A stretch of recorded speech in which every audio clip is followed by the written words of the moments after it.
Okay, today we're making sourdough. First I've got my start and we're just gonna add a 1/4 cup of flour to my start.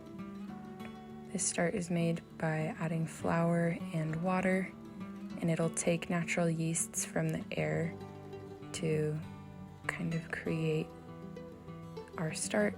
You can see it has bubbles. This is part of its anaerobic respiration. It takes glucose from the flour and breaks it down into ethanol and carbon dioxide. Basically fermentation. Okay, I just floured one of my baskets, just kind of gives it a cool pattern while it's rising. And we're gonna flour our workspace. The other respiration that it has is this glucose breaking down into lactic acid and energy using a type of bacteria. So actually nobody really knows where this bacteria specifically comes from. Some people say it might come from the baker's hands, but nobody's quite sure.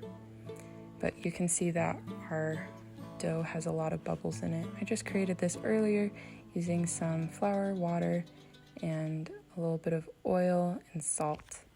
It's kind of more of a by feel thing. Okay, just measured out 25 grams of dough into that bowl.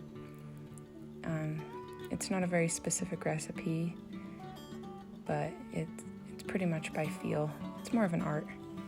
So right now I'm just making the dough into a bubble, kind of creating a floured skin, and so it'll trap that air nice in there while we want it to rise and then also bake eventually. So it's good and floured, very soft dough. Okay, so I put it in our basket so it can rise, and we'll just set those aside and wait for it to rise. So you can see that it's a little bit bigger. I'm gonna take it out of that basket and put it onto our parchment paper. I have a razor. I'm just gonna make some little cuts on it, and so then when it bakes it'll have a pretty design.